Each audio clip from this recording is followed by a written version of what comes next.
शिव भोळा चक्रवर्ती शिव भोळा चक्रवर्ती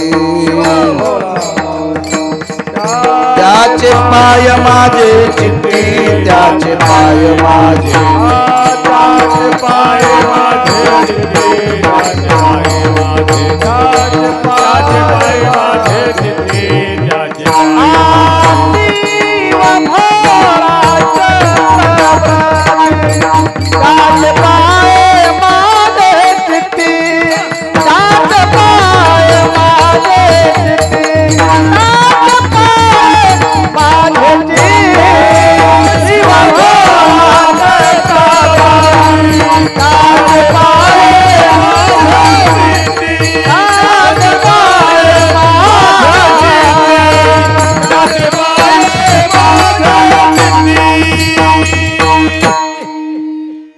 दुःखाची निवृत्ती सुखाचे ते सुख पाहता श्रीमुख गोविंदाचे रंगनी रांगत गुलगुला बोलत आसुर रुळत चरणतळी प्रस्तुत प्राप्त प्रसंग निवडलेला अभंग विश्वमान्य विश्वभूषण विश्वाधिकार विश्वप्रिय देवमान्य शांती संत शिरोमणी नामदेवराय यांचा कालापर प्रसंगातील प्राप्त प्रसंगी निवडलेला अभंग विठाला विठाला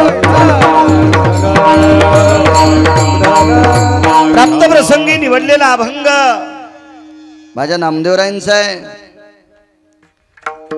संत शिरोमणी नामदेवराय या अभंगाद्वारे नमूद करतात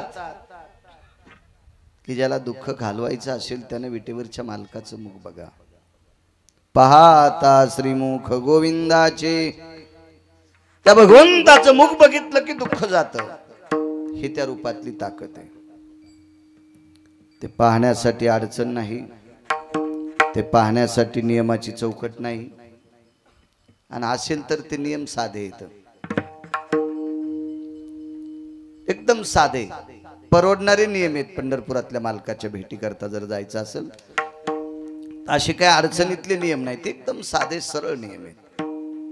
आमच्या अंतकरणातला भाव शुद्ध असावा कोणाविषयी विरस्या नसावी आपली पत्नी सोडून जगातल्या प्रत्येक स्त्रीला माई समान मानायचं चंद्रभागेचं स्नान करायचं एखाद्या वारकऱ्याचं कीर्तन ऐकायचं आणि विटेवरच्या मालकाचं प्रसन्नपणाने मुख पाहायचं त्याचं दर्शन घ्यायचं दुःख निवारण होतं।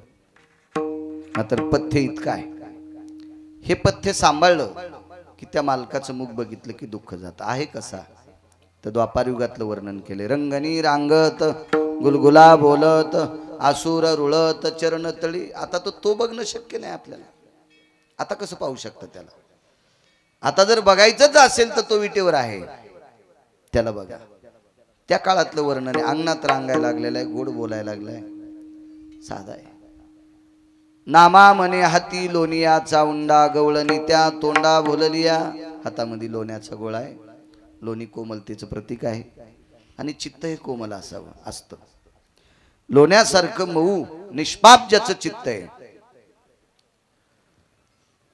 असा व्यक्ती त्याच्याकडे गेला की त्याचं दुःख जातंय। त्याचं मुख इतकं सुंदर आहे की त्याचं मुख बघत असताना गोपी सुद्धा भुलून गेल्या गवळणी त्या तोंडा भुललिया असा साधा सोपा सरळ अभंगाचा अर्थ विठाला विठाला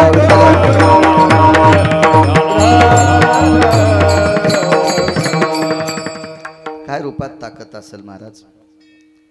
आळंदीतले मालक ज्ञानांचे राजे आहेत ज्ञानियांचे किंवा ज्ञानाचा सागर आहेत साधकांचे मायबाप हे समाधीधन अलंकापूर निवासी माहुली महावैष्णव ज्ञानोबारायांचं एक मत पाहलं तर ज्ञानोबाराय स्वयं म्हणतात विश्वात सगळं काही पाहलं पण सुख फक्त ते पाहिल्याच्या नंतरच प्राप्त झालं। रूप पाहता लोचनी सुख झाले हो साजनी ते रूप बघितल्याच्या नंतर सुख प्राप्त झालं इतकी त्या रूपात ताकद आहे। जिथं आळंदीतल्या मालकांचं वाक्य ज्ञानियांच्या राजांचं वाक्य हे बुद्धिमाते विश्वात फार काही पाहलं पण सुख फक्त तिथंच मिळालं। सुख दोनच ठिकाणी सापडेल एक देवाकडे सापडेल आणि एक संतांकडे सापडेल बहुपायी संताच्या कारण संत पण त्या अधिकाराची तुम्हाला सापडणं गरजेचे आहे। संतांचे कपडे घातलेले, संतांची वेशभूषा केलेली ही माणसं संत नसतात. संत होण्यासाठी एक आगळं वेगळं कार्ड प्राप्त करावं लागतं आणि ते कार्ड ज्यानं प्राप्त केलं तो संत होऊ शकतो. विठाला विठाला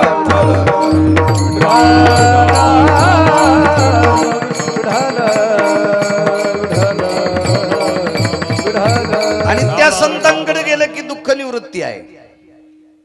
विटेवरच्या मालकांकडे गेलं की दुःख निवृत्ती आहे. भगवान बोरेश्वराकडे गेलं की दुःख निवृत्ती आहे.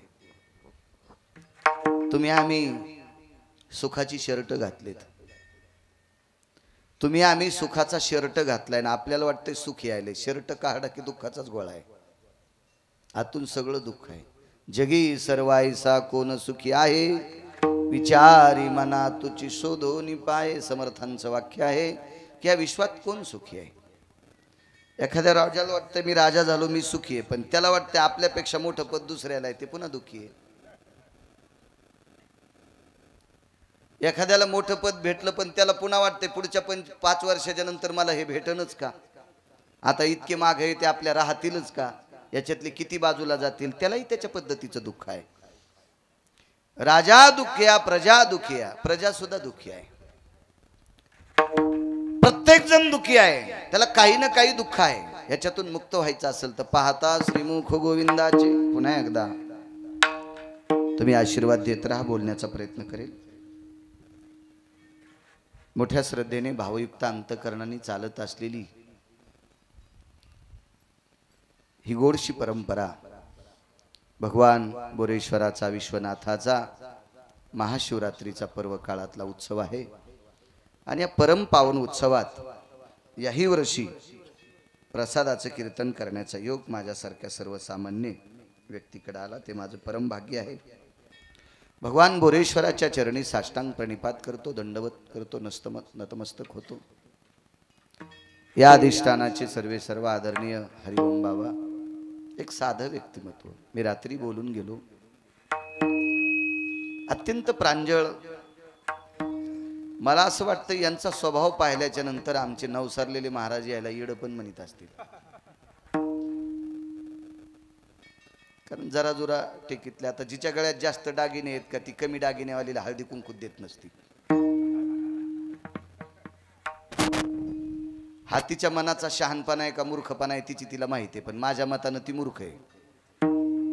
कारण पुढचीच्या गळ्यात दागिने जास्त असले तरी बी काय तुला काही एकदानी काढून देणार नाही, आणि नसले तरी तू हे उपसून घेणार नाही. सौभाग्यवती स्त्रीनं जिच्या कपाळावर कुंकू आहे तिला हळद कुंकू देत जावा, हा तिचा धर्म आहे. पण आपल्याकडे तसं नसतं. जिच्या गळ्यात जास्त दागिने तिला संक्रांतीच्या दिवशी आधी वाण देणार, तिला मोठं वाण देणार, गुळाचं ढेकूळ तरी देईन, चांदीचं भगवतील देईन, आणि गरीबाच्या बाईला चहा गाळायची चाळणी देईल, नाही तर शॅम्पूची पुडी देईन. होंडी होशील होंडी, केस राहणार नाही तुझ्या डोक्याला, केस केस. मग जसा हा तुमच्याकडे भाव आहे तसा आपल्या माणसात सुद्धा भाव आहे ना.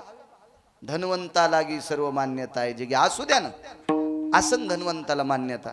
आपण मालकांच्या अभंगाला तडा जाऊ द्यायचा नाही, पण पैशावाला एक माणूस भेटला आणि ते म्हणला मी 13 लाखाला गादी विकत घेतली. गादी विकत संपत बाप्पा, 13 लाखाची गादी झोपायला. आता 13 लाख रुपयाची गादी म्हणल्यावर ती कशी असेल काय असेल, पण मला काय असं मोठाडपण वाटलं नाही. त्याला वाटलं असेल बाळू महाराज जरा असं म्हणतील, बापरे 13 लाखाची, मी कशाला म्हणू. मी रावणाला ओव्हरटेक केलेले लोक महाराष्ट्रात पाहिले, तुला चोंबळायला माझ्या गोळ्या थोड्यात संपल्यात. मी असे लय पाहिलेत ना, लय पाहिले. वाहवालेले पाहिले, वरी गेलेले पाहिले, थुत्र मातीत घातलेले पाहिले, खालून जळालेले पाहिले, वरून जळालेले पाहिले, वरून कपडे चांगलेत आतून टेंबा लागलेले पाहिलेत. त्याच्यामुळे मी काय असं मोजीत नाही ना, आणि मला काय अशी गरज बी नाही काही कुटाण्याची. 13 लाख रुपयाची गादी. म्हणलं वा वा, झोप मस्त येत असेल. बायको म्हणली काय नाही येत, पसाभर गोळ्या खाते तर मग झोपत येत. मग काय करायची 13 लाखाची गादी, अंगावर घेऊन घासलेट टाकून फुकून घे. काय करतो त्या 13 गादीची. अरे आम्ही कितीतरी चांगले आहेत, ज्या दिवशी कीर्तन नाही त्या दिवशी बटन दाबितो, पाणी देतो, थकलो तिथंच दांडाला पोत उशाला काळ्या मातीत झोपत होत. गर गर गर गर झोप लागती. आणि काय करायची तू ही 13 लाखाची गादी, गोळ्या खाल्ले शोतूल झोप येत नाही, तू का सुखी आहेस का. काय नसते महाराज, सुख मानायचं असते. सुख मानायचे सुख. एकानं सांगितलं माझ्याकडे 500 कोटी रुपये आहेत, मग तू चांदीच्या भाकरी आणि सोन्याचं पिठलं खातो का. नाही, तुलाही गहू ज्वारीच्या बाजरीच्याच भाकरी खाच्यान सुमळ्या, मग आमच्यातून तू काय फरक आहे? उलटा आम्ही जास्त साखर पाड्याला चहाही घट घट पिऊ. आम्ही पोहे खाऊ, तुरीचं वरण खाऊ. हे तुला वरण म्हणलं की तुझ्या पोटात स्टो पेटतून, पोहे म्हणलं की तुझ्या पोटात बॉम्ब पेटतो, इतकी तुला ऍसिडिटी आहे. आणि साखरेचा चहा आणि गुळाचा चहा प्याला की तू येते इंडिकेटरच लागते, तू लगेच जालना पाहावं लागतं. चलो जालना हॉस्पिटल. तिथं आहेतच आमचे उशेच आहे मग तुझी साखर तपासायला. मला सांगा, एवढे मोठे पैसे असून तुला पदार्थ खाण्यासाठी लाल लाईट लागलेला आहे. अरे आम्ही कोणतं खान, काही खान, कुठं झोपा, काही नाही आम्हाला. याला सुख म्हणायचं, याला सुख म्हणायचं. पैसे लय असले म्हणजे लय सुखी आहे का? अद्याप नाही, अद्याप नाही. चला, प्रत्येक जण दुखी आहे. पैशानं सुख नाही, पदानं सुख नाही, एखाद्या मानानं सुख नाही, सन्मानानं सुख नाही. सुख असल ते फक्त संतांकडे देवाकडे. आपल्याकडे सुखाचा बाजारच नाही. आणि असला सुखाचा बाजार तर तो बाजार आहे. हो, ते तुमचा बाजार करील. तुमच्याकडे सुख कसं भेटेल? ते विकत घ्यायची वस्तू नाही. काय माणसं देखाव्याला मानते. काय ते महाराज आहेत बापा, त्याला 1 कोटीची गाडी आहे. आणि महाराज मोठ्या गाडीत आला म्हणजे विद्वान असतो का? मी तुम्हाला गाडीचं सांगितलं ना काल, मै जिरवायला आलतं एक जण. हा, त्याला म्हणलं त्याची जिरव, त्याची. मै काय जिरवतो? रात्री सांगितलं का नाही तुम्हाला? गाडीवर काही नसतं राजू. कोणाला गाड्या बसायला आहेत, कोणाला बी गाड्या बसायला आहेत. हो, गाडीवर महाराज नाही, पैशावर महाराज नाही. महाराज हे आचरणावर. आय थोरपण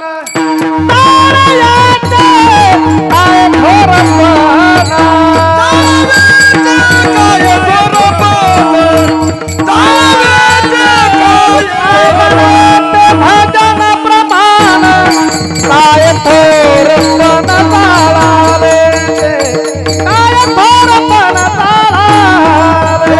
तुका भजन प्रमाण काय थोरपण ताळावे.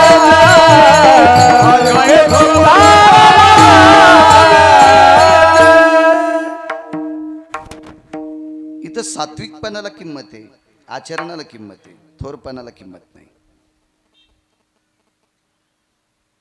मी रात्री बोलून गेलो, मी बोलत गोड असेल पण माझी पण एक अर्धी चूक होत असेल, ती या महात्म्याची होत नसेल. मी स्पष्ट वक्ताय, स्पष्ट वक्ताय, स्पष्ट वक्ताय. कारण सांगू का काय चूक होत असेल? मी एखाद्याचा, मी कोणाच्याही पाया पडणार नाहीच आणि पडणारही नाही.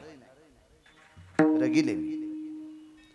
ते म्हणला मी गाथा पाठ केला, मी तुया पडणारच नाही. तू गाथ्यासारखा वागतो का तर तुया पडणार. ते म्हणे मी ज्ञानेश्वरी पाठ केली, तू ज्ञानेश्वरीतल्या ओळीसारखं वागतो का तरच मी तुया पाया पडणार. पण हा महात्मा तो पण विचार करणार नाही. म्हणून मी या लोकांचं ऐकतोय. मला बरी वाटते त्या अशी माणसं. फारशा VIP लोक आहेत, मला असं गुद मारल्यासारखं होतंय. या नाना या. विठाला विठाला विठाला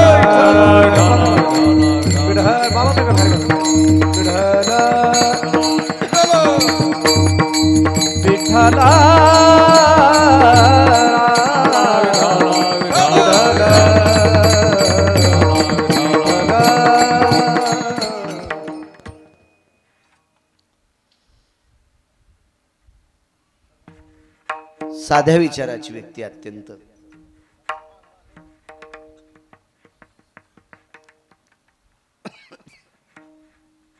गोडस व्यक्तिमत्व आदरणीय हरिओम बाबा.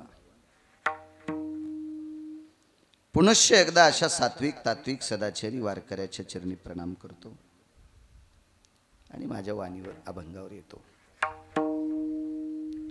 रात्रीप्रमाणे आजही आदरणीय भुमरे नाना आलेले. नाना तुम्हाला पुनश्च धन्यवाद. ते कोण पेटून दिले ते तिकडचे वाटते. असू द्या, असू द्या. हो मी हवं नाही. मला वाटलं पंतराळ्याच पेटून दिले. त्याला एखाद्यानं काढीन जर असं ठीच करा म्हणजे जाळ लागतो त्याचा. तुम्ही बसा बाबा ठीच करा तिथं. एखाद्याने ते हवन कुंड आहे ना असं काडीनं थोडंसं ठीच करा म्हणजे ते नारळ पेटतील.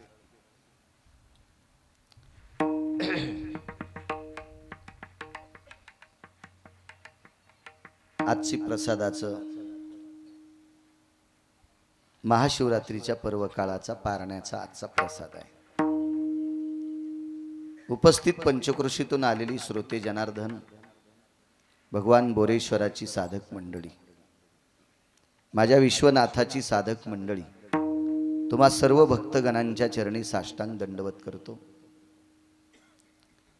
पुन्हा एकदा काल जाता जाता बोलता बोलता राहिलो.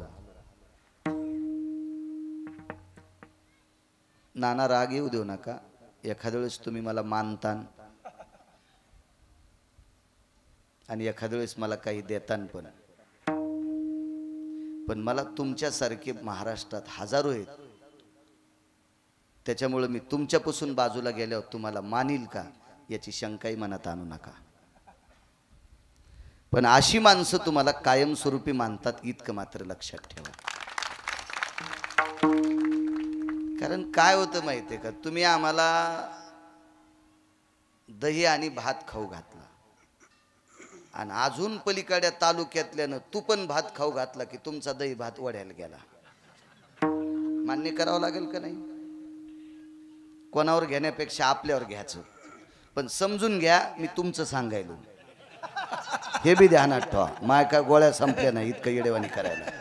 मी माणूस वारकरी, इतकं उर फाटून घ्याला मी काय तुफाने बैले का? पण नाना कधी कधी नवसरलेल्या लोकात हे गुन्हा असू शकतात. लोकमान्य लोकात ही व्यक्ती लोकमान्य नसेल पण देवमान्य असेल.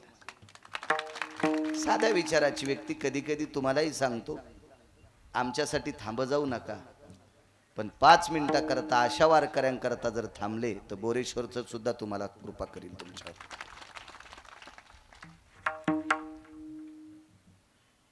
पुनश्च एकदा बोरेश्वराच्या चरणी दंडवत करतो.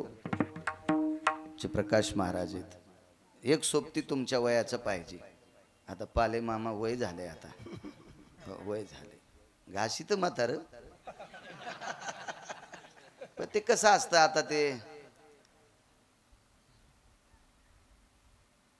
जर शिशितुडे आले आणि बीबीवाले ढेर पेरायचं राहिलं अर्धा एकर. आता ते लवाजमा सगळा तिपणीचा घरी आणला पण म्हाताऱ्याला कुठं राहत. म्हाताऱ्यानं आंबाड्या फेकल्या,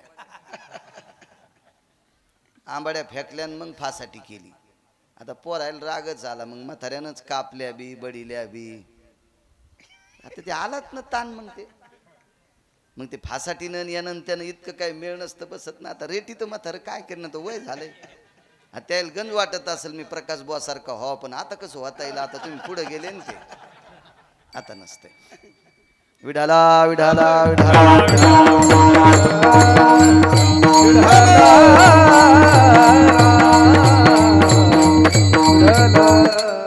साऊंडवाले पण चांगले आहेत राजू, तुम्हाला पण धन्यवाद. दुःखाची निवृत्ती. भारत त्या रूपात एवढी मोठी ताकद आहे. पाहता श्रीमुख गोविंदाचे.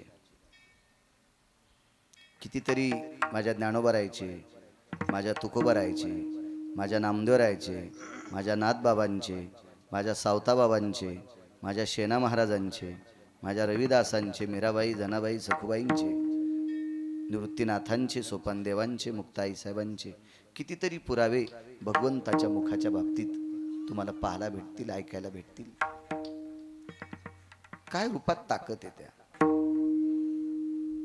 संक्रांतीचा सण आहे.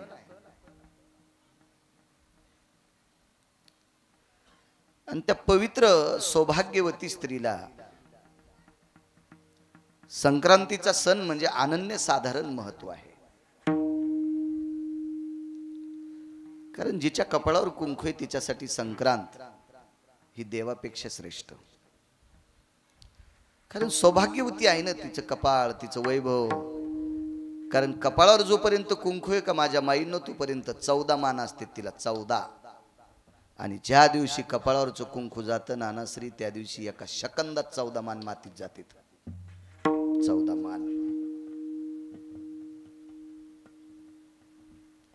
मुलाचं लग्न झालं. एकुलता एक मुलगा, वडील वारले. एकुलता एक मुलगा, वडील वारले. वडील वारल्याच्या नंतर मुलाचं लग्न झालं. जावा भावा कोणी नव्हत्या, एकटंच घर होतं. आणि नवरी घेऊन आल्याच्या नंतर एक छोटंसं लक्ष्मीपूजन असतं. सत्यनारायण वेगळा. आणि त्या लक्ष्मीपूजनाच्या कुठं कुठं 4-5 त्या 5-7 चपात्या करीत असतात. महाराज ती माय आहे. पण त्या माईनं शेजारणीला आमंत्रित केलं. ती खरं तर भावकीची पण नव्हती. आणि तिला सांगितलं बाई माझ्या मुलाचं लक्ष्मीपूजन आहे लग्नातलं आणि त्याच्या 5-7 चपात्या तुला टाकावं लागतात. मग बाई मी तुमच्या भावकीची नाही, तुमची आमचं तुमचं सोयरेचं नातं नाही, काय नाही, तुम्ही मला कसं आमंत्रित केलं. बाई तू फक्त हिंदूची आहेस आणि तुझ्या कपाळावर कुंकू आहे म्हणून ह्या 7 चपात्या तुला करता येतात. मी माय जरी असेल पण विधवा आहे. काय शिस्त, काय मर्यादा लावून दिली महाराज आपल्या संस्कृतीमध्ये. काय नाविन्य. माझ्या माईंनो कपाळाच्या मालकाला जप जा. भगवान बोरेश्वरापेक्षा जास्त जप जा. कारण तो कसाही असू द्या. एखाद्या वेळेस एखाद्या बाईला तिच्या इतका नवरा हुशार भेटला नसेल, नाही भेटू दे, पण तो आहे तोपर्यंत तुला 14 मान आहेत. नाना तो ज्या दिवशी जातो का त्याची 14ची 14 मान संपत्तीत. बाहेर काढ्याबरोबर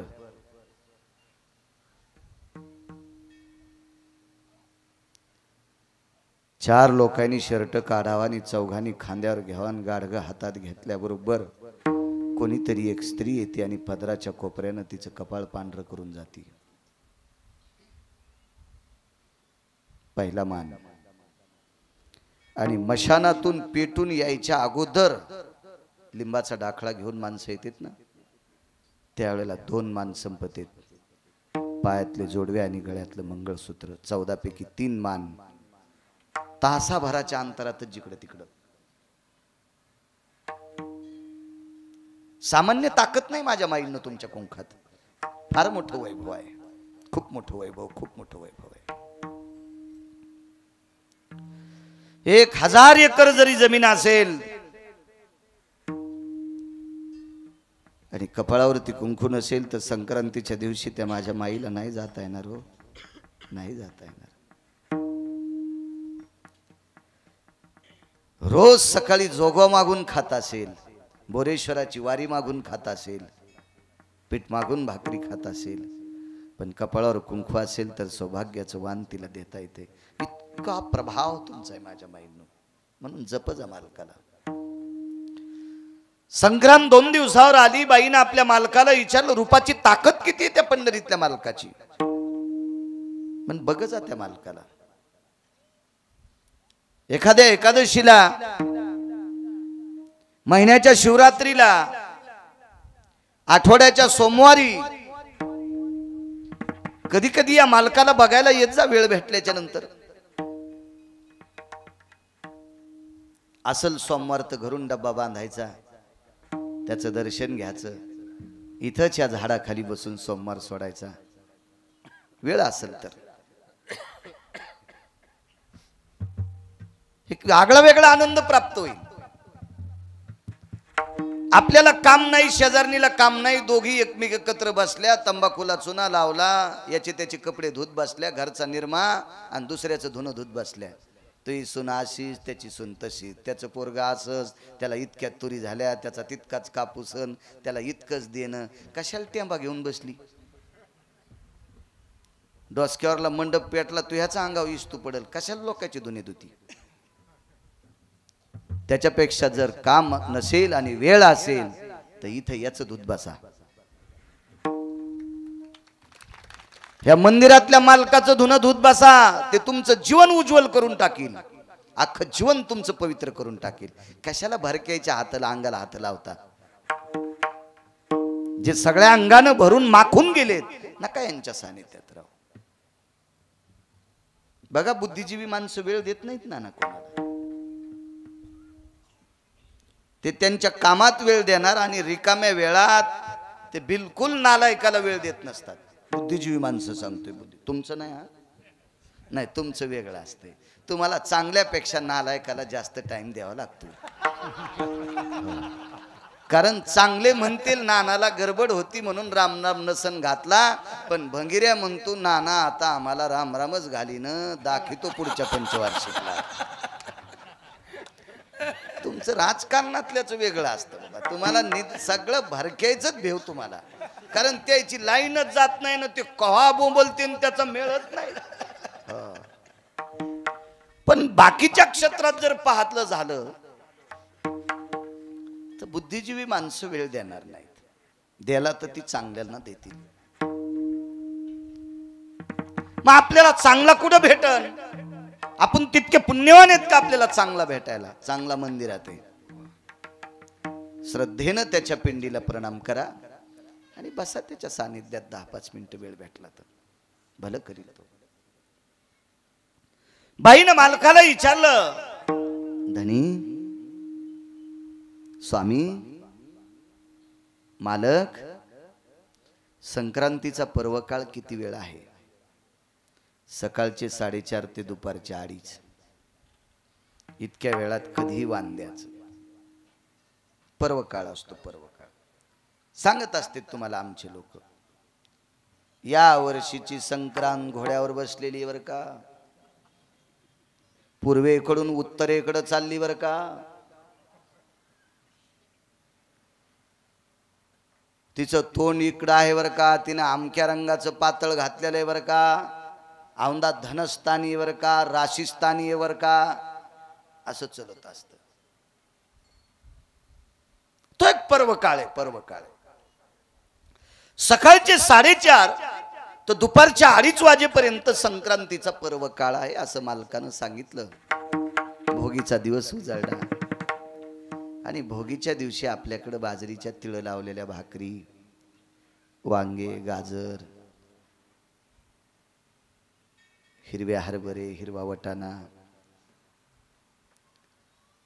बोर, बिब्याची फुलं, ऊसाची चिवटी, पेरू आणि मसाल्याची भाजी असते. त्यातली त्यात जुन्या काळातल्या म्हातारीनं करावा पाट्यावर वाटलेला मसाला. हे पुढेच्या मसाल्याचे काय असतं, काय काय मिक्सर वारल्या गुरगुर गुरगुर गुरगुर गुरगुर, जुनं जुनं जुनं काय ती भाजी भोगीची.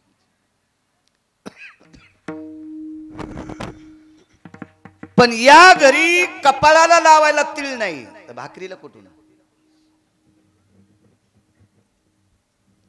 एखाद्यानं सांगितलं बाजरी जर दाढाखाली धरली तर दुखती दाढ राहती, तर एक बाजरीचा दाना दाताखाली धरायला नाही. भाकरी कसली आली? तिळ कसले आलेत? महाराज वांग चित्रात पाहिलं नाही नाना, चित्रात वांग कसली भोगी आली. गाडग्याच्या पिठात पाणी टाकलं, त्या पिठाच्या गाडग्यात पाणी टाकलं, पांढरं पीठ लागलेलं होतं ना त्याला, त्याच्यात एक मिठाचा खडा टाकला आणि गुंडीभर पाणी टाकून गाडगं हालिलं आणि ते गाडगं गरम करून ते पाणी उकळून पांढरं पांढरं पाणी पिऊन टाकलं. इतकी परिस्थिती नाजूक. दुसऱ्या दिवशी संक्रांत.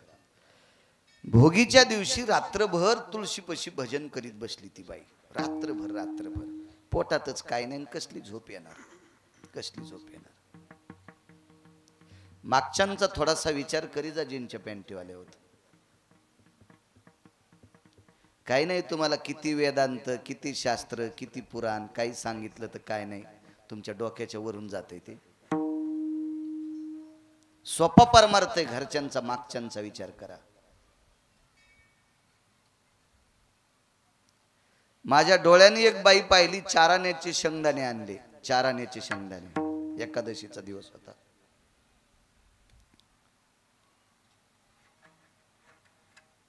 तूर कापायचं होतं काम आणि मी बैलगाडी घेऊन गेलो. रोजानं मला 14 रुपये रोज बोरेश्वराच्या सानिध्यात सांगायलो. तुम्ही मानणार बी नाहीत, नका मानू, काय मला काय त्याच्याशी घेणं देणं का. 14 रुपये रोजानं बैलगाडी हाणायला गेलो. 5-6 बायका शेवटचा सर्व्याचा कापूस येचित होत्या, आपण त्याला फरदड म्हणतो, आणि 3 बायका तूर कापायला होत्या. त्याच्यातल्या एका बाईला एकादश होती. आजही तुम्हाला सांगतो, बाकीचे उपास धरणाऱ्या बायका जास्त सापडतील, एकादशीवाल्या मोजक्या येतात. आज बी कीर्तनायला दम नाही, भागवतायला दम नाही, तरी पण एकादशीकडे जास्त कमी प्रेम यांचं. खडा मंगळवार धरत्यान, खडा मंगळवार. आमची इथे एक बाई आली पौष महिन्यामध्ये आमच्या पोरायच्या माईला हळदी कुंकाला सांगायला. पोरायची माय म्हणजे माझी बायको.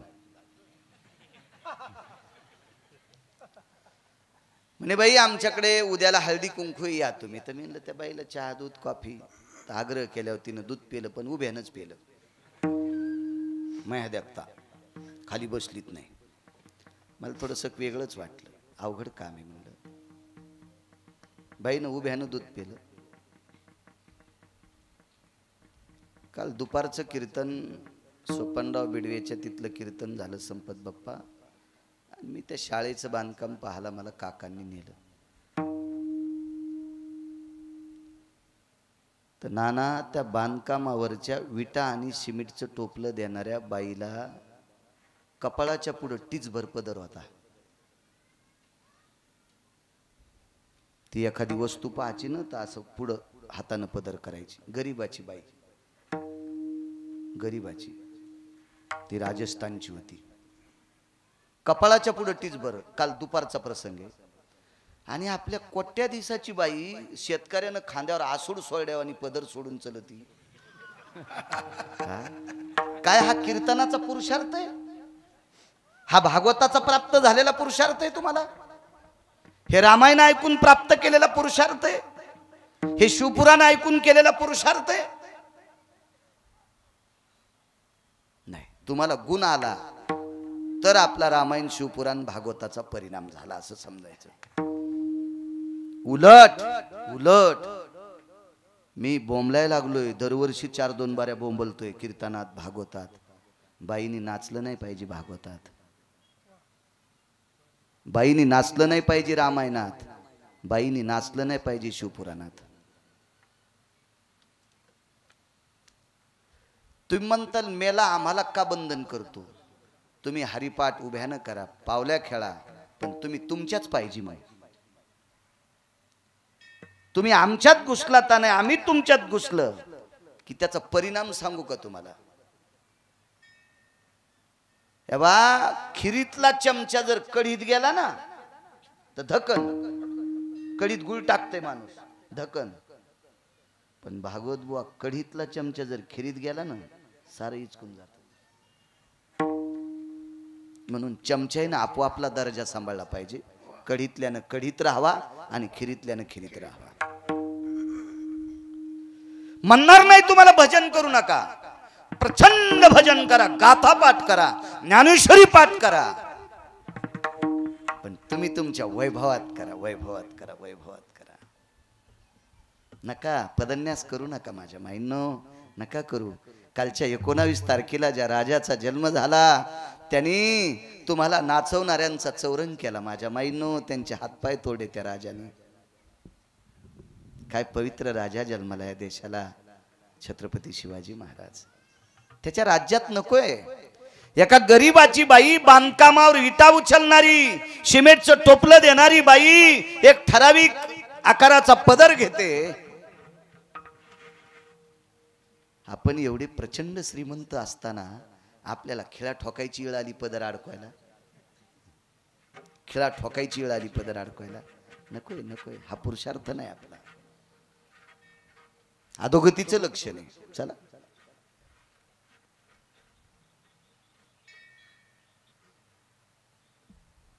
एक जण म्हणला या अधोगतीचं लक्षण कसं? कारण सांगतो. महाराज या भारत देशातल्या स्त्रीची चप्पल, मी येतो बरं का पुन्हा जाग्यावर, काही ताण घेऊ नका. तुम्हाला वाटलं असेल बाजूला गेलो, मी एसटी लांबून आणतो पण बस स्टँडला नेतो. असं काही समजू नका कारण माझ्या गोळ्या थोड्या संपल्या. गोळ्या चालू आहेत कमरेच्या, याच्या चालूच नाहीत ना. याच्या ज्या दिवशी चालू होतील त्या दिवशी मी घरी बसल. मी कशाला कीर्तन करू.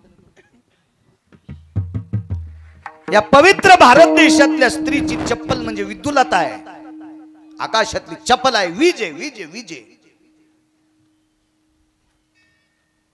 तुमच्याकडे पाहत असताना बड्या बड्यांची दृष्टी तुमच्या तेजानं त्याची दृष्टी आंधळी होऊ शकते.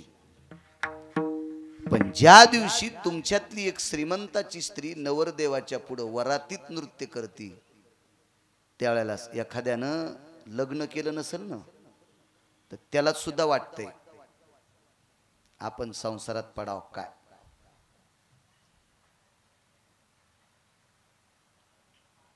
आणि सगळ्यात पैशावाल्यांनी भ्रष्ट करून टाकलं. शेवंती निघल्यावर बायका नाचत नव्हत्या हो. माझ्या लहानपणी फक्त ज्याला मिशी नाही नाना ते नाचत होते. नंतर इतका कहर झाला ज्याच्या दाब नावानी मिश्या तो नवरदेवाच्या पुढे नाचायला. आणि ज्या नवरदेवाच्या पुढे नाचला 2-3 महिन्याला त्या नवरदेवानं नवरी सोडून दिली. किती अपमान आहे ह्या बाजाराचा, किती अपमान आहे. बरं जाऊ द्या.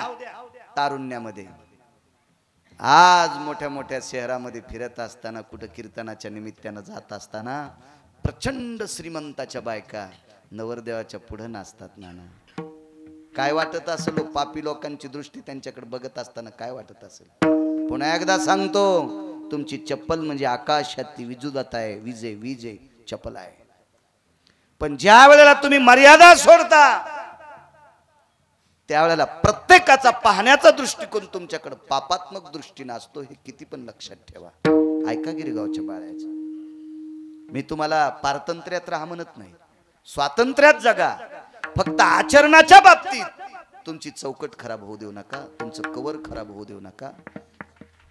इतकं मात्र सांगा.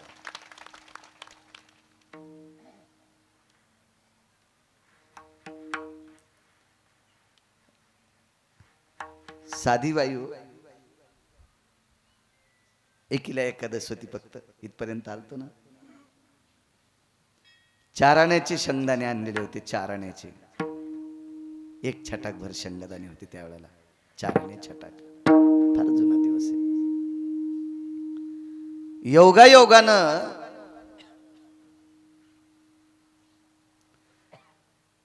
पलीकडल्या शेतात त्या बाईची सून काम करीत होती आणि नातवाला घेऊन ती तिथं दुपारच्या जेवणा करता आली.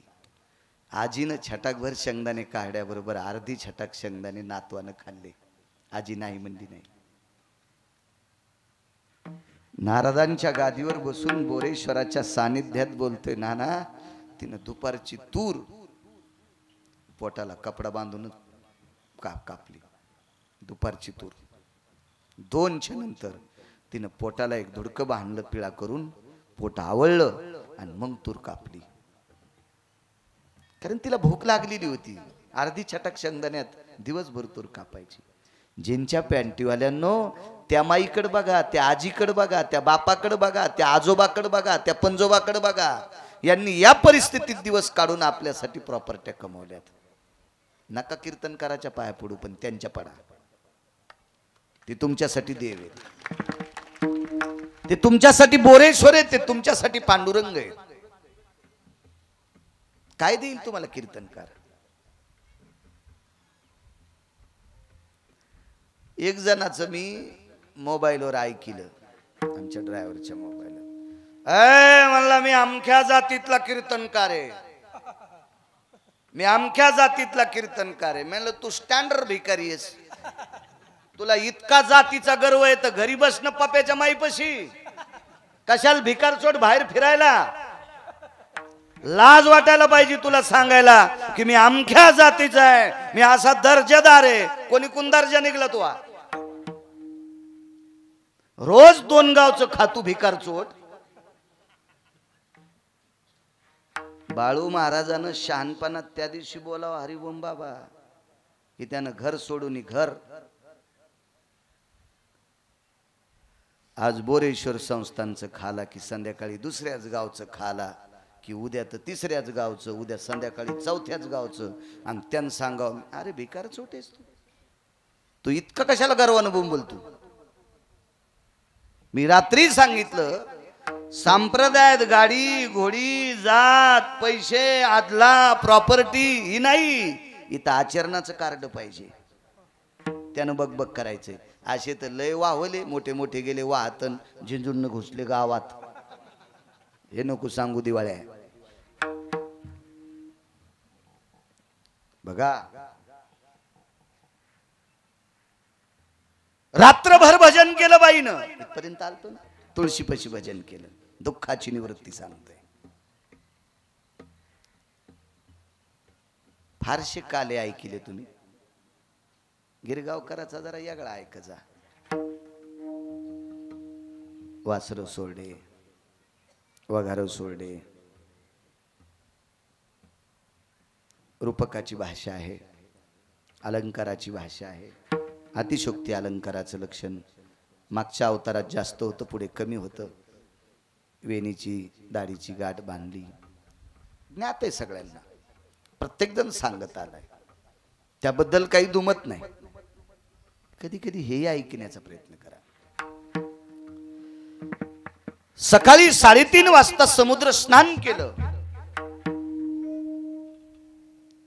येताना पाणी आणलं. शालिमार पाषाणाची द्वारकाधीश कृष्ण परमात्म्याची मूर्ती होती, त्या मूर्तीला स्नान घातलं. पदरानं मूर्ती पुसली, मंजूळ समर्पित केली. बाहेर आली, तुळशीला एक खण ठेवला. सासूबाईचा एक खण तुळशीपाशी ठेवला. स्वतःचा खण तुळशीचा तुळशीला ठेवला. सासू सुवासिन गेलती आणि मंदिरात गेल्या आणि वाण दिलं. 4:30 पावणे 5ला वाण दिलं. अंधारात एकटीच घरी आली. उजळड्याच्या नंतर मुलांनी सांगितलं आई आज संक्रांत आहे, तुला कधी जायचं वाण द्यायला? बाबा मी सकाळी 4:30 पावणे 5ला वाण देऊन आले. बर बायका पुढे सरकाव माझ्या माईनं, उन्हात बसायला त्या उन्हात. हो इनेकरी माग सरका ना अशी, ह्या लाईनला सरका अशी सरका. ए इकडे पुढे जागा आहे. ए महिला मंडळ पुढे जागा आहे. सरका ना, मोठी माय सरका पुढे पुढे.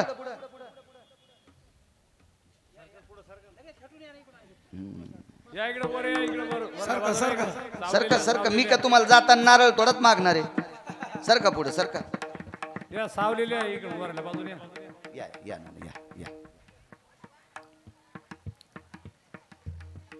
योग असा आला,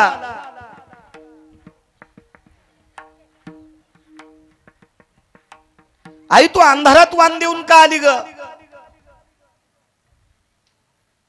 बाळा आले लवकर, आटपलं, सकाळी लवकर जाग आली. मुलानं सांगितलं आई जाग नाही आली, तू रात्री झोपलीच नव्हतीस रात्री. बाळा भजन करीत बसले तुळशी वृंदावनापाशी. ठीक आहे म्हणे, काय हरकत नाही. योग असा आला. मुलांनी वारंवार विचारलं पण आईनं काही सांगितलं नाही. रूपात ताकद किती पंढरपुरातल्या मालकाच्या.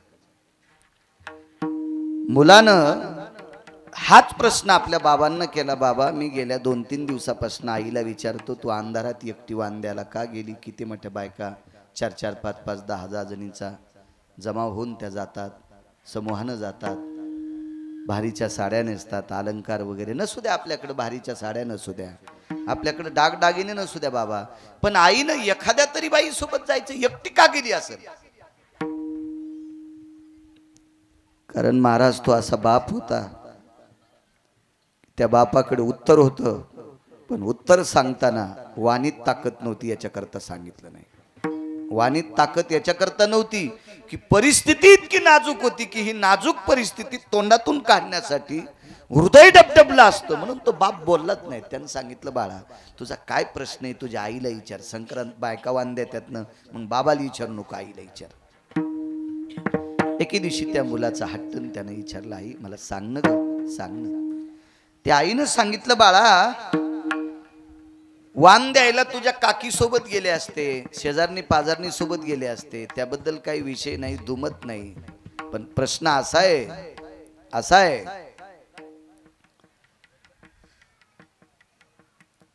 की बाळा, संक्रांतीच्या दिवशी चांगलं पातळ नव्हतं घालायला, साडी नव्हती नेसायला.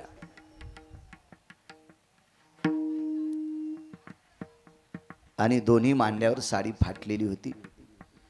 10-15 दिवसापासून गाठ मारते, गाठ मारल्याबरोबर पुन्हा त्या जागेवर फाटते. आणि शक्यतो माझ्या पायावर साडी फाटलेली आहे. आणि फाटकी साडी नेसून मंदिरात जाणं काही पाप नाही, काय असं काही वावगं नाही. पण माझ्या मांडीवरची साडी फाटलेली जर काही बायकांनी बघितली तर संक्रांतीच्या दिवशी त्या बायका म्हणत्याल हिच्या नवऱ्याला साडी घ्यायची सुद्धा लायकी नाही. अपमान माझा नाही बाळा, तिथं अपमान माझ्या बाबाचा नाही, माझ्या आईचा नाही, माझ्या सासऱ्याचा नाही, माझ्या सासूचा नाही बाळा. अपमान तुझा नाही, माझा नाही, अपमान तुझ्या बाबाचा आहे. तुका म्हणे नग्न भाज परी ते लाज स्वामीशी. बाळा, पत्नीच्या अंगावरचं पातळ फाटलं तर याचं नाव तिच्या नवऱ्याचं जात असतं. आणि पवित्र संक्रांतीच्या सणाच्या दिवशी माझ्या मालकाचं नाव जावं असं मला वाटत नाही रे बाळा. म्हणून मी अंधारात एकटीच जाऊन वाण देऊन आले. कल्पना करा, त्या घरी साडी सुद्धा नेसायला चांगली नव्हती. काळ तो सांगतोय, आत्ताचा नाही.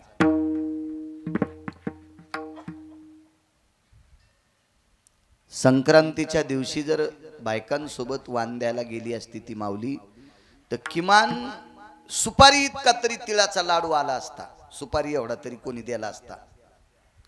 आणि तो लाडू जर घरी आणला असता तर पोरानं संक्रांतीच्या दिवशी गोड म्हणून तितका लाडू खाल्ला असता. गेल्या 5-6 संक्रांतीपासून एका तिळा इतकं सुद्धा गोड संक्रांतीच्या दिवशी खायला भेटलं नाही. इतकी परिस्थिती त्या घरची नाजूक. आणि एके दिवशी दोघं पती पत्नी बसले असताना त्या पत्नीने आपल्या मालकाला सांगितलं, मालक जा त्या मालकाच्या दर्शना करता, मागण्या करता नाही, दर्शना करता जा. एक शपथ पुरावा आहे. व्हावे तुझे दर्शन मजला नको गहू ज्वारी, प्रभू तुझ्या द्वारी आलो हो नि भिकारी रे, हो नि भिकारी. शपथ पुरावा आहे, नंतर काड्या करू नका, अभंगातला नाही. नको देऊ पैसाडका सोनियाची खान, माझे मुखी तव नामाची पडो नये वान. व्हावे तुझे दर्शन मजला नको गहू ज्वारी, प्रभू तुझे द्वारी आलो होऊन भिकारी. देवा, फक्त तुझ्या दर्शन करता आलोय. पोचले तिथं आणि प्रसन्नपणाने आई साहेबांनी ओवाळलं, औक्षण काढलं आणि विटेवरच्या मालकानं चंदनाची वाटी घेतली आणि त्या निष्ठावंत गरीब वारकऱ्याच्या कपाळाला चंदन लावलं. अक्षर बदलली असतील तो भाग सोडून द्या, पण या गरीब निष्ठावंत वारकऱ्याला, ज्याच्या बायकोला संक्रांतीच्या दिवशी साडी नवी नसू द्या हो, जुनी का असना, पण चांगली नव्हती, फाटकी होती, जिला अंधारात वाण द्यायला जावं लागलं. अशी परिस्थिती ज्या बाईची, त्या बाईच्या मालकाला पंढरपुरातला मालक गंध लावतो, द्वारकाधीश कृष्ण परमात्मा. आणि गंध लावत असताना प्रसन्नपणाने त्याचा चेहरा पाहला. एरवी काही प्रसन्नपणा नव्हता असा विषय नाही, कायमस्वरूपी प्रसन्नपणा. पण आज आगळं वेगळं रूप जवळून पाहायला भेटलं. तितक्या पाहण्याची ताकद सांगू. साडी बायकोला नव्हती हे सोडून द्या, 5-7 वर्ष गोड तिळा इतकं खायला भेटलं नाही हा भाग सोडून द्या. तितक्या पाहल्यामुळं गावातल्या म्हशीला, गाईला आणि बैलाला बांधायला साखळ्या सोन्याच्या. झोपड्यात राहणाऱ्या लोकांना सोन्याचे घर. शुद्ध भाव देखोनिया गाव सुवर्णाचा दिला गा, सोनियाचा दिला गा. महाराज इतक्या प्रसन्नपणाने जगाचा बाप पाहला, भाव शुद्ध होता. पाहता पाहणे दुरी सारोनिया. आपण तर 50-50 वर्षापासून पांडुरंगाला पाहतो, कितीतरी वर्षापासून बोरेश्वराला पाहतो. आपलं दुःख का जात नाही? कारण आपण डोळ्यावरचा आलेला पडदा बाजूला सारीत नाही. तो पडदा आहे कामाचा, तो पडदा आहे क्रोधाचा, तो पडदा आहे द्वेषाचा, तो पडदा आहे मत्सराचा. हे काम, क्रोध, मद, मत्सर, लोभ, अहंकार या षडविकाराचा पडदा आपल्या डोळ्यावर आला. हा पडदा जोपर्यंत बाजूला जात नाही तोपर्यंत त्याचं मुख बघितल्यावर सुख प्राप्त होत नाही. आणि पाहता पाहणे दुरी सारोनिया. हे आतलं जे पडळ आहे बाजूला केलं आणि त्या गोड वृत्तीनं देव पाहिल्याबरोबर महाराज इतकं सुख झालं, इतकं सुख झालं. जगात रावणाला गाव सोन्याचं मसनवाटा मातुड्याचा, कुबेलाला गाव सोन्याचं मसनवाटा मातोड्याचा, इंद्राला गाव सोन्याचं माणसं मरत नाहीत. आणि पृथ्वीवर जितके देश आहेत असा एकच व्यक्ती, त्या व्यक्तीचं नाव आहे सुदामदेव.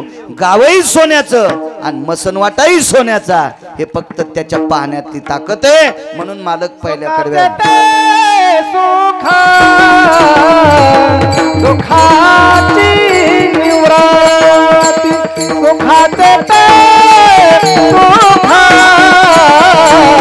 सुखाची निवृत्ती, सुखाचे दुःखाची निवृत्ती, सुखाची निवृत्ती, सुखाचे सुखाची पाहता त्रिमुख गोविंदाचे, पाहता त्रिमुख गोविंदाचे रंगनी रागता गुलगुला बोलता, रंगनी रागता गुलगुला बोला. पाहता त्रिमुख गोविंदाचे, पाहता त्रिमुख गोविंदा रंगनी रागता गुलगुला बोला, रंगनी रागता गुलगुला बोला. काय रूपातली ताकद. कानोपात्रे सारखी काल तुम्हाला एक वारांगणा सांगितली, महानंदा. पण ही कानोपात्रा वारांगणा नव्हती, वारांगणेची मुलगी होती, वेश्येची कन्या होती. महाराज एकदाच देवाला पाहिलं तर विश्वाच्या मालकाचा दर्शनाचा मान तिला प्राप्त झाला. विश्वाची मालकीन डाव्या हाताला वामांगी रखुमाई, दिशे दिव्य शोभा आणि कानोपात्रेचा अंत्यविधी उजव्या हाताला. जगातल्या प्रत्येक व्यक्तीनं दोन्हींच्या अगोदर दर्शन तिचं घ्यायचंय. पाहता श्रीमुख गोविंदाचे कायमचं दुःख गेलं. कोण राधा? मंत्र्याच्या गाडीला एक दिवा असतो, आता तो पण नाही. असे 222 दिवे एकाच्याच गाडीला. अशा मंत्र्याची बायको, तिचं नाव शेची. आणि शेचीला एक वारकरी भेटण्यासाठी गेला. तो 6व्या क्रमांकाचा संन्यासी वारकरी आहे, त्याचं नाव आहे नारद. आणि नारदांना भेटल्याबरोबर चर्चा झाली. बरं आहे का बाई? म्हणली माहीत की त्रिभुवनात सुखी नाही. नारद म्हणले बाई अवघड काम आहे, सुखी कसली आली तुला? तुला तर पाचोड भागात आता गोटे याचायला जायचंय. उन्हाळ्यातले दगड फगड रानातले उघडे पडलेले रोजानं. ती म्हणली 222 मंत्रीपद माझ्या नवऱ्याला नाही. म्हणले बाई हे पदगीत सांगू नको, पुण्य संपले की तर खाली जावं लागतंय. येऊ लागती माघारे मृत्यू लोका. महाराज बँकेत एक फुगीर गाडी घेऊन गेलं, 2 कोटीची गाडी घेऊन गेलं. त्याला वाटलं 2 कोटीची गाडी नेल्या मॅनेजर मला बोलन. मॅनेजरच्या गोळ्या संपल्यात का गाडीवाल्याला बोलायला? मॅनेजर फक्त त्याला बोलत आहे ज्याचे खात्यावर पैसे आहेत त्याला. तू विमान जरी घेऊन गेला तर तुला मॅनेजर कसा बोलून? तुझ्या खात्यावरच पैसे नाहीत ना. तसं अमरपुरीत पुण्य असलं तर राहता येते, पुण्य संपलं की खाली बोंबलत यायचं. घाम आला बाई. बाई म्हणल्या नारदा सुख पाहिजे काय करा? जाय खाली. पाहता श्रीमुख गोविंदाचे. ही इंद्राची पत्नी शची अनया नावाच्या गवळ्याची पत्नी गोपी म्हणून खाली आली. पाण्याच्या निमित्तानं देवाला पाहत होती. मिस पानियाचे गोविंदाची चट. चट म्हणजे आवड आणि मिस म्हणजे निमित्त. पाण्याचं निमित्त होतं पण गोविंद पाहाची आवड होती. भरला उलंडोनी रिता करी घट. भरलेला रांजून रिकामा करायचा आणि पुन्हा पाणी आणायला जायची. फक्त त्याला पाहायचं होतं. पाहिल्यानं इतकं पुण्य वाढलं. तो एके दिवशी आला. राधे तुझं इतकं पुण्य वाढे, तुला काय देऊ? काय दे तू? अरे 222 पद ज्याला आहेत अशा मंत्र्याची बायको तू देऊन देऊन काय देणार आहेस? देता असेल तर एकच दी. ते बी पद कोण्या दिवशी जाईल सांगता येत नाही. तुला देत असेल तर एकच दी. मी गेल्याच्या नंतर माझं शरीर ज्या मातीत समर्पित होईल तिथलची माती कपाळाला गंध म्हणून लाव. गोपीचंदन उटी तुळशीच्या माळा. म्हणून आज जगाचा बाप जिथं राधेनं देह समर्पित केला त्या ठिकाणची माती कपाळाला गोपीचंदन म्हणून लावतो. इतक्या पुढीकडचं सुख आहे का? नाही. भेटलं कशामुळं? पाहता श्रीमुख गोविंदाचे. त्या भगवंताचं मुख बघितलं की हे सुख प्राप्त होते. नृग नावाचा राजा गाई दान दिल्या. काय वाद झाला देव जाणे. पुराण सांगते तो वाद. श्रीमद भागवतात नृगचरित्र आहे. आणि राजाला शाप झाला आणि राजा सरड्याच्या योनीत गेला. या योनीतून मुक्त होण्यासाठी पाहता श्रीमुख गोविंदाचे भगवान गायीची वळती हाणण्यासाठी गेले. मनेरी नावाची गाय होती. त्या गायीची वळती हाणण्यासाठी ज्या वेळेला प्रभू गेले त्यावेळेला त्या खड्ड्यातनं त्या सरड्याने पाहिलं आणि त्याचा तेजपुंज दिव्य देह त्याच्यातून दिव्य अशी ज्योत बाहेर पडली आणि त्याला मोक्ष प्रदान झाला. महाराज नरगाला मुक्ती मिळाली पाहता श्रीमुख गोविंदाचे. 7व्या अवतारात एका बाईनं नालायकपणा केला. 8व्या अवतारात 32 जागेवर वाकली. तू का म्हणे कुब्जा दासी रूपराशी भिन कळा. भगवान श्रीकृष्ण परमात्मा गोकुळात 11 वर्ष 53 दिवस राहिले आणि परत जात असताना मथुरेत जात असताना पाहिलं. तिने गंध लावला. डोळे भरून पाहिल्याबरोबर कुरूपती स्वरूपवंत ठेली. महाराज 20 वर्षाच्या देवांगणीसारखी सुंदर झाली. औषध कोणतं घेतलं? पाहता श्रीमुख गोविंदाचे. महाराज काय देवाला मारण्यासाठी आली. देवाला मारण्यासाठी आली. महाराज देवाकडे ती पाहत होती पण देवानं तिच्याकडे बघून डोळे झाकले. कारण देवाला माहित होतं इतकी पापीकडे मी पाहिलं तर जागेवर जळून राख होईल. त्याच्यामुळे पाहिलंच नाही. आणि दुसरे एक कारण तिच्या स्तनात विष होतं आणि विष हे कडू असते. कडू वस्तू पेताना डोळे झाकीत असते म्हणून तिच्याकडे पाहिलं नाही. पण महाराज तिनं मात्र याच्याकडे पाहिलं. तुला मारतेच, तुला वाचूच देत नाही, कसा जगतो तर पाहते. पैजेचा विडा घेऊन आलती आणि हलाल नावाचं विष भरून आली आणि तोंडाला देवाला लावलं. स्तन दिलं मुखात आणि पाहत होती कसा पेतून कसा मरतोय. महाराज पापात्मक दृष्टीने जरी पाहिलं तरी पण देव पाहिलाय. पापात्मक दृष्टीने जरी पाहिलंय तर देव पाहिलाय. आणि देव पाहिल्यामुळं ताकद काय झाली महाराज. महाराज इतके लेकर मारणारी बाई अधोगतीला जाणार होती पण मरता मरता देव पाहिला. हरिओम बाबा. धरणी धरी पीक गाई ओळल्या म्हैशी. इतकं गाईचं दूध पवित्र पण आहे आणि गोड पण आहे. म्हशीचं नुसतं गोड आहे, पवित्र नाही. शेळीचं दूध औषधी युक्त आहे. गोड बी नाही पवित्र बी नाही पण औषधी युक्त आहे. शेळीला सुद्धा वाईट म्हणता येणार नाही. मग शेळ्या कोणी सांभाळायच्या त्याच्यासाठी पुराणात प्रभेद आला. मेंढ्या पण कोणी बी वळायच्या नाही बरं. त्याच्यात एक बनगर नावाची व्यक्ती आहे समाजात. शेळी कोणी वळायची, मेंढी कोणी पाळायची, गुरुवर्य धर्म भास्कर वक्ते बाबा सांगायचे.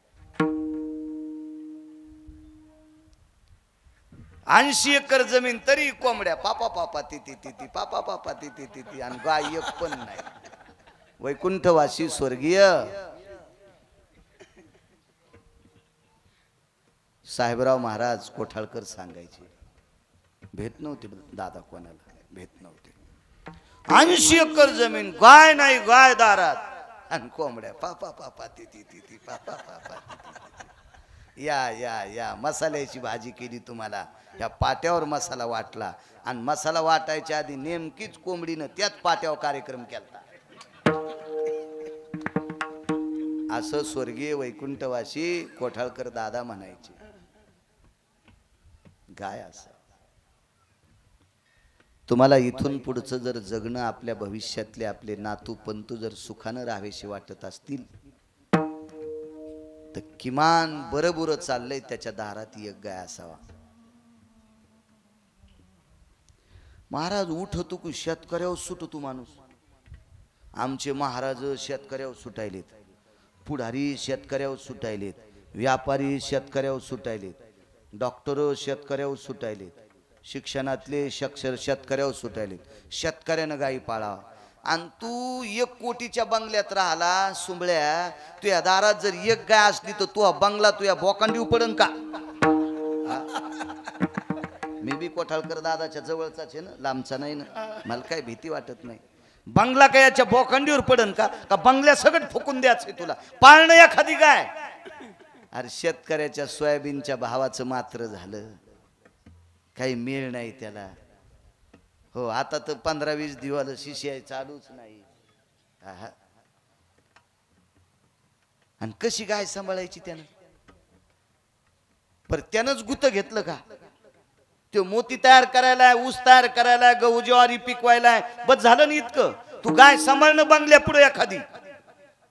ज्या माणसाला 70-80 हजार रुपये पगार आहे तो कुत्री सांभाळायला. कुत्री, जर्मन शेपूट, जर्मन शेपूट आहे का नाही बाप्पा? हो पुन्हा काय काय नाव येतो त्या कुत्र्याचे, लॅब्राडॉन, काय कोण डॉनन, कोणता कोणता टॉनन. हो कुत्री सांभाळायला तू कुत्री. आमची कुत्री दही आणि भात खाती. वा वा वा वा. तुझी माय ताकाला मिडकली रे. ताक नाही भेटलं तुझ्या माईला, ताक आणि कुत्रीला दहीन भात चारायला. पाळणं एखादी गाय, पाळणं एखादी गाय, एखादी गाय पाळणं. इतकी नालायक लोक झाली. उद्या जर आपल्या नातवा पंतवांचं भविष्य तुम्हाला चांगलं वाटत असेल, व्हावं वाटत असेल, या देशातला ओझोन स्तर थांबवायची ताकद फक्त गायीच्या पाठीत आहे, बैलाच्या पाठीत आहे. होरपाळून माणसं बंगल्यातली बंगल्यात मरतील. हे शिकवलं काम करीन. चालू रनिंग मध्ये गाडीच्या यशा फुटल्या, मधली मध्ये जळाली मोठमोठ्या लोक. म्हणून गायीवर प्रेम करा. चला वळू गायी. विटेवरच्या मालकांनी द्वापार युगात गायी सांभाळल्या. राष्ट्रसंत तुकडोजी महाराजांनी गोपाला गोपाला भजन बऱ्यापैकी गोडसं गायलं. गायीचं पालन असावा. काय होतंय आमदाराच्या दारात एक गाय असली तर?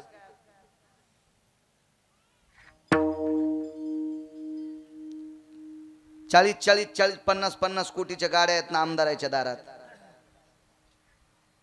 कॅमेऱ्यावर बोलायला मला भीती थोडीची. 2 गायी असल्या तर काय होते? मंत्र्याच्या दारात जर 5 गायी असल्या तर काय होते? अख्ख्या महाराष्ट्रात बाळू महाराज कीर्तन करायला नुसत्या नारळावर करतो का? मग 10 गायी गिरगावकराच्या दारात असल्या तर काय व्हाले? तू बंगला पडायला का बाळू तुझ्या अंगावर? मी लोकांच्या डोळ्यात बोट घालीत नाही ना. काय होतं? ज्या कीर्तनकाराचं चांगलं चाललंय त्या कीर्तनकारानं भागवत 2 गायी पाळायला काय हरकत आहे? अरे तुला 2 पायाची किती बेजार करायली सगळ्यालाच कळायले. हा किती बेजार करायली आणि तू नाही ऐकल्यावर किती उर फाटून घ्याली. बैलान उर फाटून घेतल्यावर कशी बी गाडी पालती होती की नाही?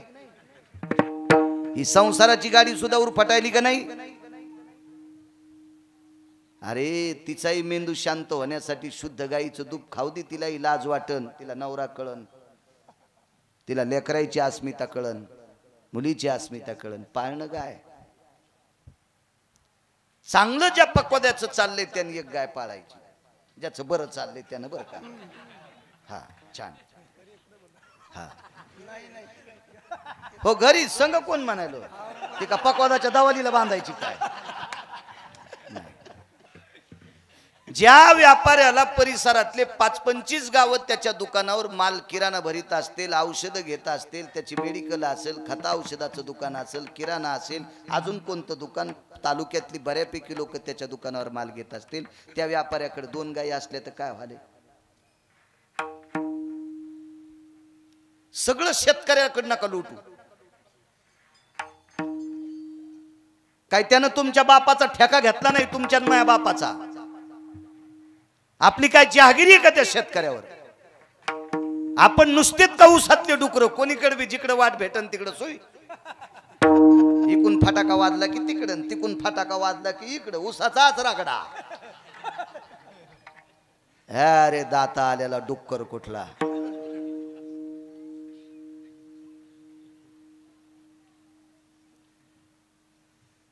मस्त खुर्चीवर बसून काजूची परात, बदामाची परात, अंजीरची परात, पिस्त्याची परात, शेंगदाणे नाहीत खात.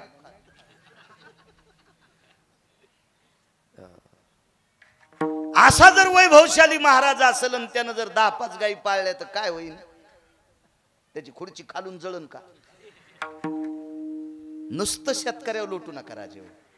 नका लुटू, नका लुटू. त्याला बदनाम करू नका. मरण का ते बिचारा शेतकरी. किती करायचं. सुरुवातीच्या 2 महिन्यामध्ये वातावरण दूषित झालं आणि टरबूज फक्त माणसाच्या डोसक्यावनीच लागले.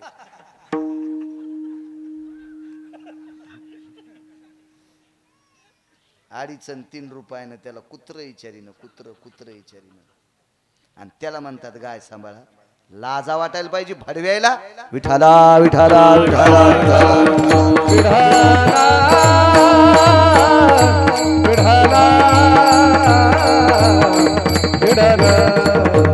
आम्ही एका जागेवर कीर्तनाला गेलो. मी पण म्हणत असतो महाराज दूध भाकरी घेता का. मी म्हणत असतो दूध कशाचं आहे. ते म्हणले पुड्याचं आहे. मी म्हणत असतो नाही बा मी दूध खात नाही. कसा बोक्या आहे गिरगावचा बाळू. पुड्याचं दूध खात नाही. बाहेर गेल्यावर मग घरी एखादी पाळायला काय तुला धनुर्वात झाला का प्यारलीस अटॅक आला बाळू तुला. असे कितीतरी आमचे लोक लागतात. मी देशी गाईचं दूध पितो. वा बोक्याची आवलाद.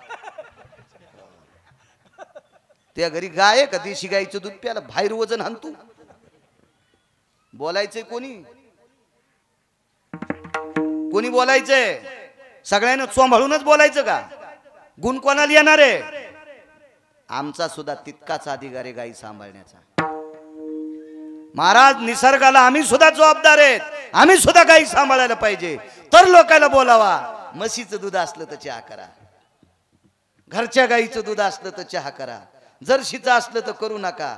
त्याच महाराजाला अधिकार आहे त्याच्या दारात 2-4 गायी असावा. बोले तैसा चाले त्याची वंदावी पाहुले. महाराज जगाचा बाप आहे. तुम्हाला आणि मला किती दिवस ठेवायचं कोण्या दिवशी मळ्यात नेऊन फुकायचंय हे ज्याच्या हातात आहे. ते गुरखी झालाय गुरखी. त्यानं गायी वळल्यात. त्यानं गायी सांभाळल्यात. काय होतंय आपल्याला गायी एखादी सांभाळायला.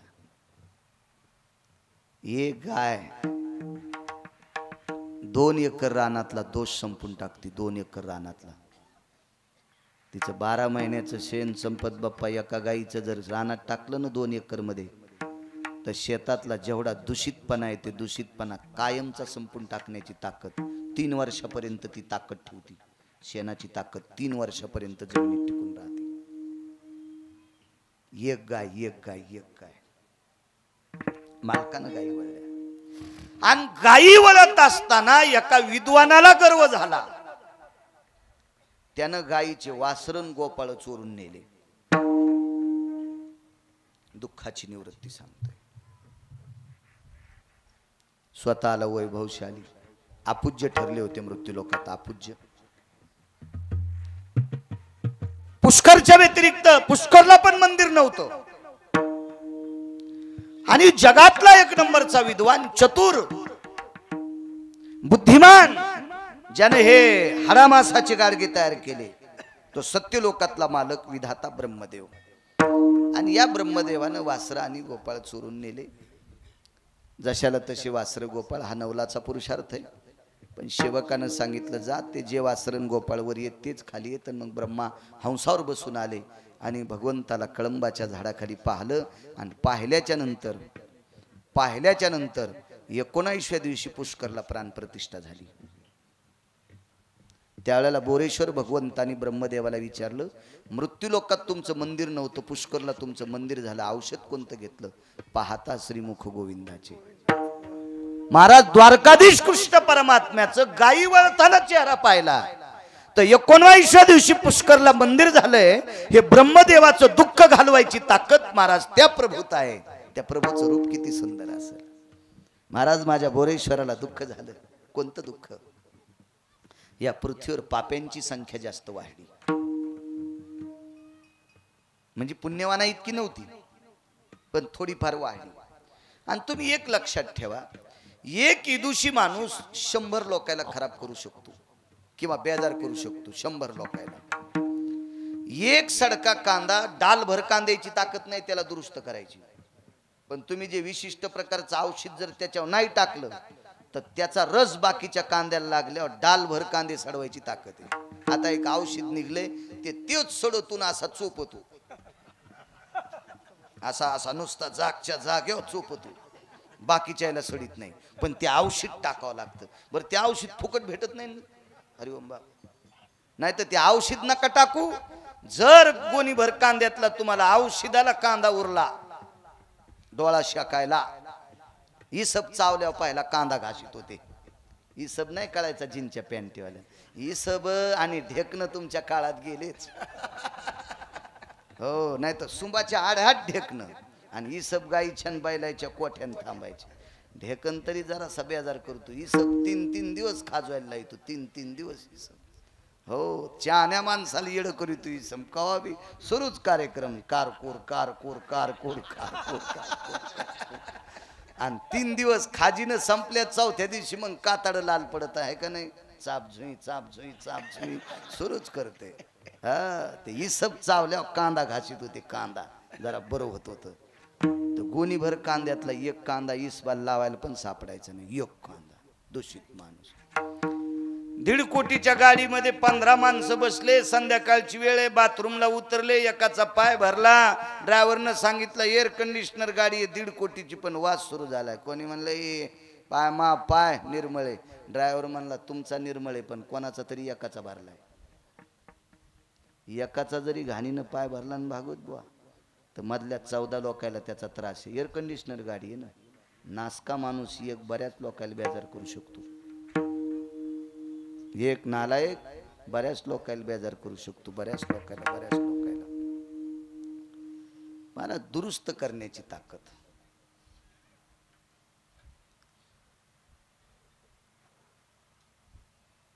बघण्यासाठी ब्रह्मदेव आले. भगवान शिवजीचा विषय चालला.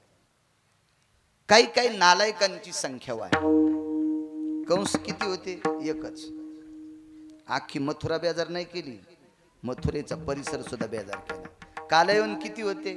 एकच. परिसर बेजार केला. जरासंध किती होते? एकच. परिसर बेजार केला. शकुनी किती होते? एकच. हो, गांधार देशातून आला, बलुचिस्तान, तिथून बोंबलं तिथपर्यंत आला आणि भारत देशाला खराब केलं. या भारत देशातल्या राजाचे 100 पोरं पत्ते खेळायला लावले. एकटा शकुन्या, एकटा. जयद्रथ किती होते? एकटाच. द्रौपदीची साडी सोड्याला दुःशासन किती होते? एकटाच. मग एक किती चांगल्या लोकांना बेजार करू शकते. मग अशा काही ठराविक लोकांची, नालायकांची संख्या वाढली आणि माझे बोरेश्वर दुःखी झाले. बोरेश्वराचा हा चेहरा पाहिल्याच्या नंतर एका व्यक्तीने विचारलं, तुम्ही तांडव नृत्य का करत नाहीत? करा वाटणं म्हणे. खाली मृत्यू लोकाकडे बघितलं की ठळक टग्याची तोत्र दिसायलेत. आणि हे गोरगरिबाला, सर्वसामान्याला, सात्विकांना, सदाचार्यांना, पुण्यवानांना, पावनना, ऋषीमुनींना बेटे नालायक त्रास द्यायलेत. म्हणून मला तांडव करा वाटणं. त्या व्यक्तीनं सांगितलं, देवादी देव भगवान शिवशंकरा तुम्ही गोकुळात जा. आणि त्यांचं ऐकून भगवान शिवशंकर एका जुनाट योग्याचं रूप घेतलं, जोग्याचं. जुनाट जुनाट जुनाट जोग्याचं रूप घेतलं आणि द्वादशीच्या दिवशी गोकुळात आले. द्वादशीच्या दिवशी गोकुळात आले आणि द्वादशीच्या दिवशी गोकुळात आल्याच्या नंतर आलक ठोकली, शंख वाजिला. अनुहत वाजती पुंगी, बाबा जोगी आला रे जोगी, ए जोगी आला रे जोगी बाबा. अनुहत वाजती पुंगी, रे बाबा जोगी आला रे जोगी. तो जोगी आलेला आहे तिथं. नंदराजाला सांगितलं, नंदराज दिखा दो अपना बालक. नंदराजानं सांगितलं, चिमुरडे ते बायकाच्या हातात असतं, मी कशाला घेऊ बाबा, काय पाहिजे ते घ्या. ते गहून ज्वारी न्याला हे जोगी येतोय. ह्या जोग्यानं हरिओम बाबा डोळे उघडे ना, तर उद्या ज्वारी कापायला जायचं का, ती कापायला जायचं कामच नाही. अशा गारा पाडीत नाही कधी, अशा गारा पाडीत अशा. आम्ही एकदा गोठाचा कांदा लावला, असा कांदा आला, त्या साली 75,000 रुपये क्विंटल बी होतो. 75,000 रुपये क्विंटल. 16-17 क्विंटल बी झालं असतं. 4-5 कंपन्यावाले पाहायला येऊ लागले. दररोज 2-2 हजारांनी वाढ करीत. 76, 77, 78, 79 पुस्तूर गेलं. असा गिरगावचा पाळ्या फुगला. अरे बाप रे, काय बियाचे पैसे होते तांबडा. स्वप्नात पण म्हणू लागला, कांदा कांदा. आमचं शेजारी म्हणलं, तुमच्या घरातून कांद्याचं रातच्या काय ऐकू आलो. आम्ही म्हणलं, काय नाही बा, मला झोपीत बी कांदा आठवायलाय. बया लावल्या, आज सौदा द्याला आणि 75% कांद्याचे गोठ ते खुडायला आले. बया लावल्या 25%, मग काही जरा वलसर होते. तर संध्याकाळी 1:30 वाजता पाऊस आला. असा पाऊस आला की लिंबापेक्षा लहान गार नव्हतीच. मग तहसीलदार सर्वे करायला आला. गुडघ्या इतका त्याला ते स्वाक्स, त्याचा त्या कमराला पाटा. तहसीलदार सकाळी सकाळी प्याला नव्हता. म्हणजे असे सगळे तहसीलदार पेत नाहीत, कारण का सगळे तहसीलदार पेत येत आज थोडंच असते, लय पेणारे बी असते. त्याच्या संघ आलेले दोन्ही तलाठी मात्र पहाटच पेलते. तर ते म्हणले, फोन आलाय बाळू महाराज गिरगावकराचा, त्यांच्या कांद्याचं शेत बघायचंय. इतका मोठा कांदा होता, गारगुंडानं रात्री गेला. तर हे दोन्ही तलाठी तूर पाहू लागले. कांदा इतका कस काय वाढा. अरे मी म्हणलं, कांद्या ते तुरीचे झाड आहेत, सड आहेत, सड तुरीचे, कांदे नाहीत. इकडे चल, इकडे चल, इकडे इकडे. म्हणजे पहाटच पेलेले होते. पहा,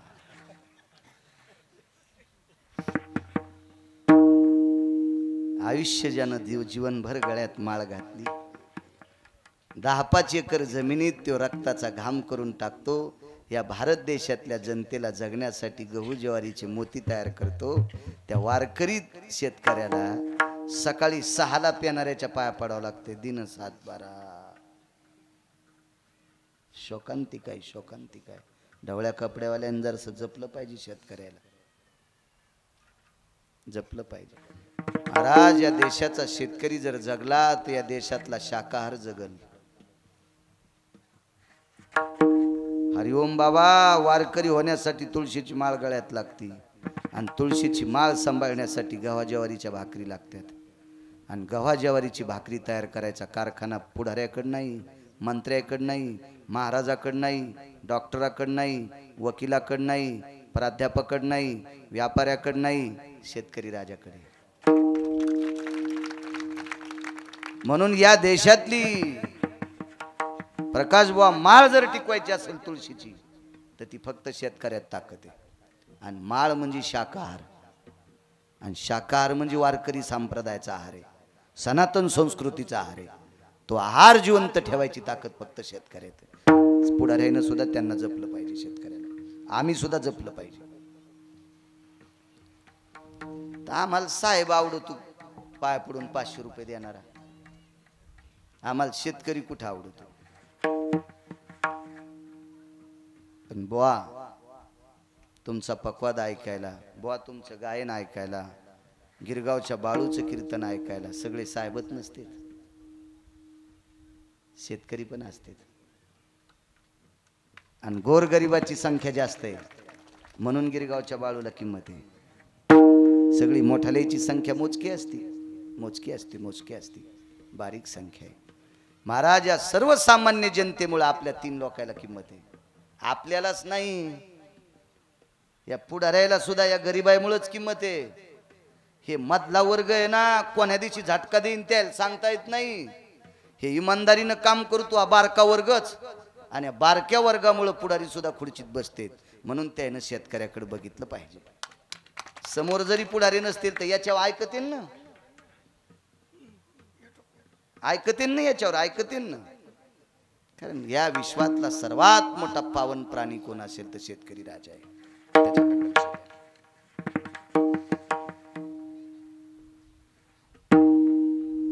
तहसीलदार म्हणला बाळू महाराज इथे कांदा लावलाच नव्हता. ते म्हणलं साहेब जरशी पॅन्ट वरी करा, बुट काढून ठेवा, सॉक्स काढून ठेवा, जरशी ते असं मागं करा, ते इन केलेला पटा जरासा ढिला करा म्हणजे तुम्हाला वाकता येईन. आणि वाकल्यावर जरासा असं रान उकरा, कांदा वरी नाही दिसणार खाली आहे, कारण वरचा गारगुंडाईनं त्याचं सगळी पाणीच करून टाकलं.